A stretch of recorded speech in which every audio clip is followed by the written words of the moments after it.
Hello दोस्तों, आज है 27 मई 2021 और आज की इस करंट अफेयर्स की वीडियो में जितने भी इंपॉर्टेंट क्वेश्चन शामिल किए गए हैं उन सारे क्वेश्चंस को एक एक कर डिस्कस करेंगे। साथ में उससे रिलेटेड फैक्ट्स को भी डिस्कस करेंगे।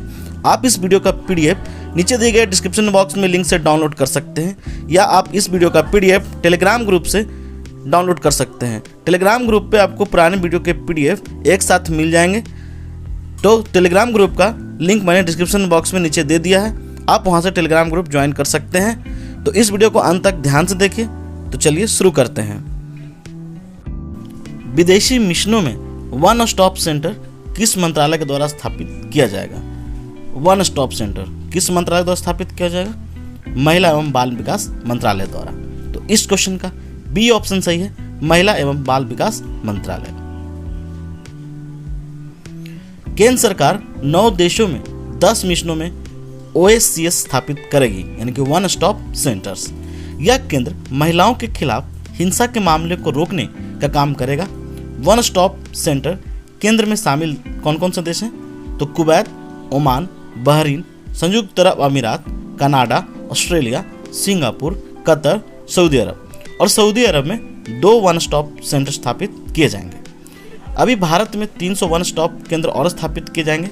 वर्ष 2015 से देश में लगभग 700 वन स्टॉप सेंटर चलाए जा रहे हैं। यह राष्ट्रीय महिला सशक्तिकरण मिशन हेतु एक अम्ब्रेला योजना की एक उप योजना है। अच्छा, तो वन स्टॉप सेंटर आखिर होते क्या हैं? तो वन स्टॉप सेंटर वैसे केंद्र होते हैं जहां पर पीड़ित महिलाओं को समान रूप से न्याय देने की कोशिश की जाती है, और चाहे वो पीड़ित महिला जो है वो किसी भी धर्म, जाति, लिंग, स्थान से संबंध रखती है।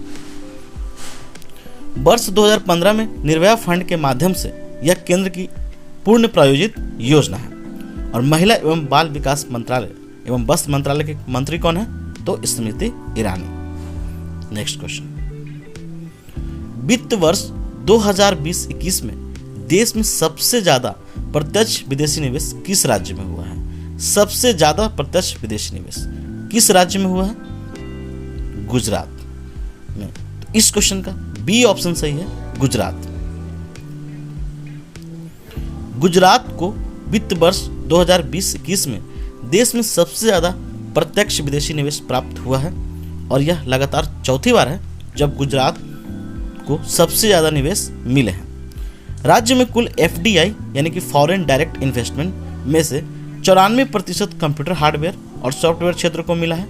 78% निवेश लेकर गुजरात शीर्ष स्थान पर है, जबकि 27% निवेश के साथ महाराष्ट्र दूसरे स्थान पर और 13% निवेश के साथ कर्नाटक जो है वो तीसरे स्थान पर है। अच्छा, तो गुजरात की बात हुई है, तो ये है गुजरात का मैप। और गुजरात की राजधानी आपको पता ही होगा, गांधीनगर। गुजरात की मुख्यमंत्री कौन है? तो विजय रूपानी। राज्यपाल कौन है? आचार्य देवव्रत।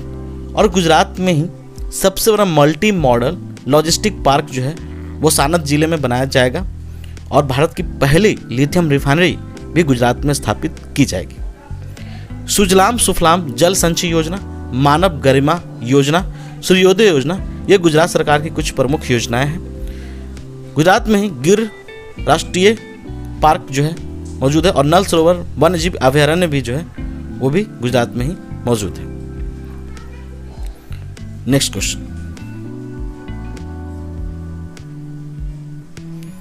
वित्त वर्ष 2020-21 में भारत में निवेशक देशों में शीर्ष स्थान पर कौन सा देश है? भारत में निवेशक देशों में शीर्ष पर कौन देश शामिल है? सिंगापुर। तो इस क्वेश्चन का ए ऑप्शन सही है, सिंगापुर। अमेरिका जो है यहाँ पे वो दूसरे स्थान पर है, और मॉरिशस जो है वो तीसरे स्थान पर शामिल है। वित्त वर्ष 2020-21 में भारत में निवेशक देशों में सिंगापुर 29% के साथ पहले स्थान पर है, अमेरिका 23% के साथ दूसरे स्थान पर है, और मॉरिशस 9% के साथ तीसरे स्थान पर शामिल है। कुल प्रत्यक्ष विदेशी निवेश में 44% कंप्यूटर हार्डवेयर एंड सॉफ्टवेयर क्षेत्र में, 13% निर्माण गतिविधि क्षेत्र में, और 8% सेवा क्षेत्र में निवेश आया है। अच्छा, तो ये प्रत्यक्ष विदेशी निवेश क्या होता है? तो किसी एक देश की कंपनी का दूसरे देश में किया गया निवेश प्रत्यक्ष विदेशी निवेश कहलाता है। किसी निवेश को FDI का दर्जा दिलाने के लिए कम से कम कंपनी में विदेशी निवेशक को 10% शेयर खरीदना पड़ता है। साथ ही साथ उसे निवेश वाली कंपनी में मताधिकार भी हासिल करना पड़ता है। और प्रत्यक्ष विदेशी निवेश कितने प्रकार के होते हैं? तो 2 प्रकार के होते हैं, ग्रीन फील्ड निवेश, यह है सिंगापुर पोर्टफोलियो, सिंगापुर निवेश, मलेशिया तथा इंडोनेशिया के बाद एक देश है। ये है, साथ ही यह मलक्का जलडमरू मध्य के निकट है। और मलक्का जलडमरू मध्य जो है वो अंडमान सागर और दक्षिण चीन सागर को अलग करता है। सिंगापुर की राजधानी कहाँ है? तो वो सिंगापुर ही है। राष्ट्रपति कौन है? हलीमा याकूब। सिंगापुर की मुद्रा क्या है? तो वो सिंगापुर डॉलर है।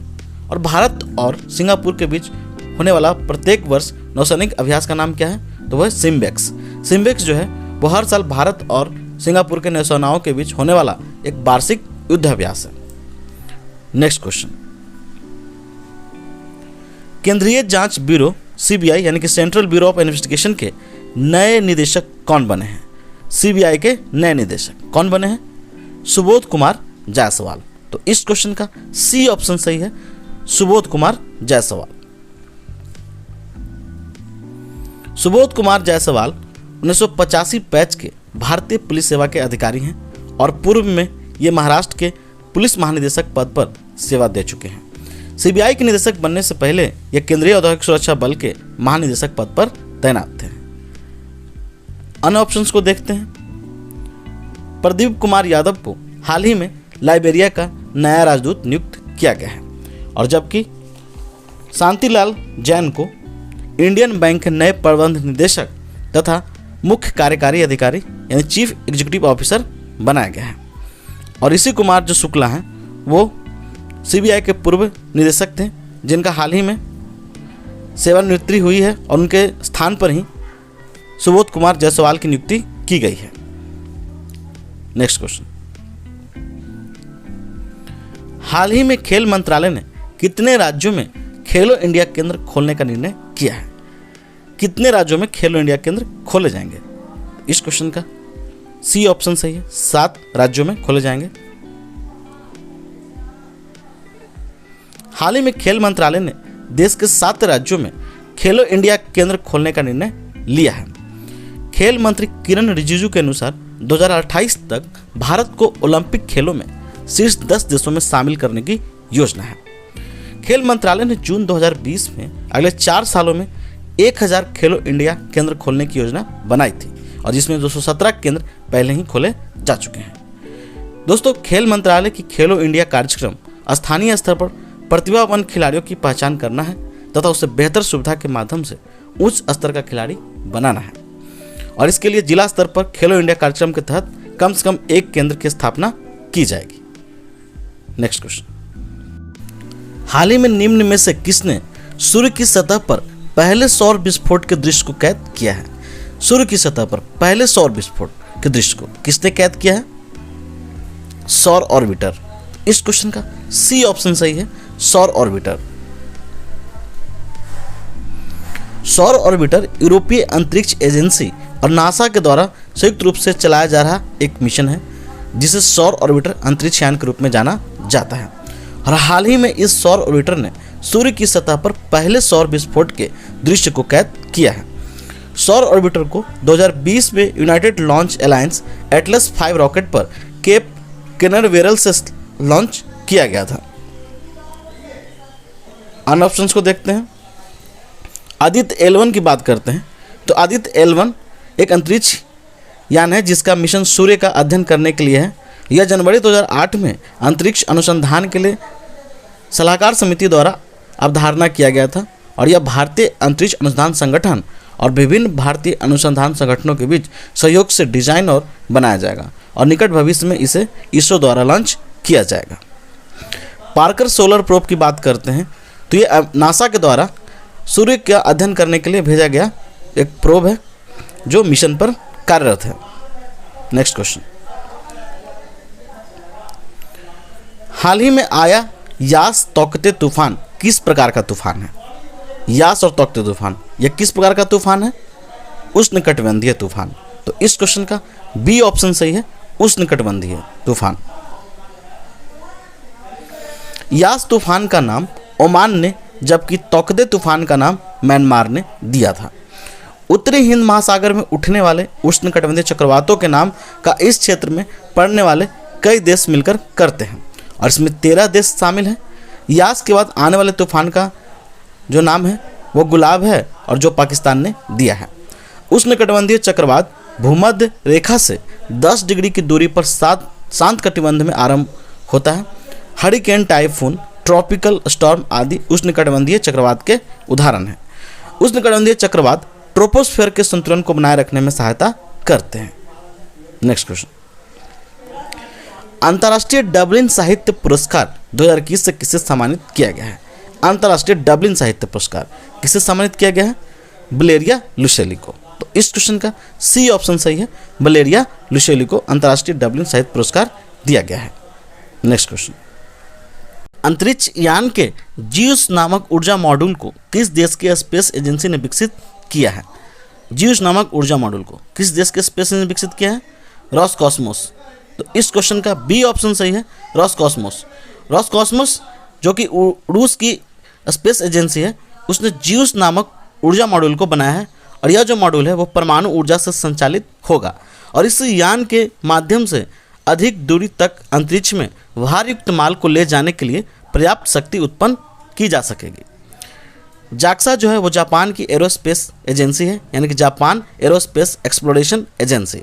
और नासा तो आपको पता ही होगा जो अमेरिका की स्पेस एजेंसी है, और इसरो जो है वो भारत की स्पेस एजेंसी है।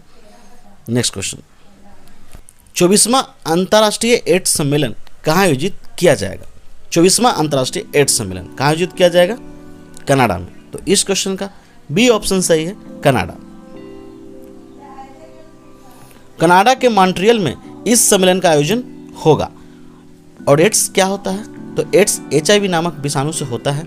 इस बीमारी में रोगी की शारीरिक प्रतिरोधक क्षमता धीरे धीरे खत्म हो जाती है और एलिसा टेस्ट जो है वो HIV संक्रमण का पता लगाने के लिए किया जाता है। एलिसा टेस्ट प्रत्येक वर्ष 1 दिसंबर को विश्व एड्स दिवस मनाया जाता है। और बात आती है कनाडा की, तो ये है कनाडा। और कनाडा जो है वो उत्तरी अमेरिका में स्थित एक देश है और इसकी अधिकतर सीमा जो है वो यूनाइटेड स्टेट्स ऑफ अमेरिका यानी कि संयुक्त राज्य अमेरिका से ही लगती है। और क्षेत्रफल की दृष्टि से यह विश्व का दूसरा सबसे बड़ा देश है। और कनाडा की राजधानी कहाँ है? ओटावा। मुद्रा क्या है? Canadian dollar. और प्रधानमंत्री कौन है? Justin Pierre Trudeau. तो ये था आज का करंट अफेयर्स। अगर आपको वीडियो थोड़ा भी हेल्पफुल लगता है तो इस वीडियो को लाइक, चैनल को सब्सक्राइब और दोस्तों के साथ शेयर करना बिल्कुल न भूलिएगा। धन्यवाद।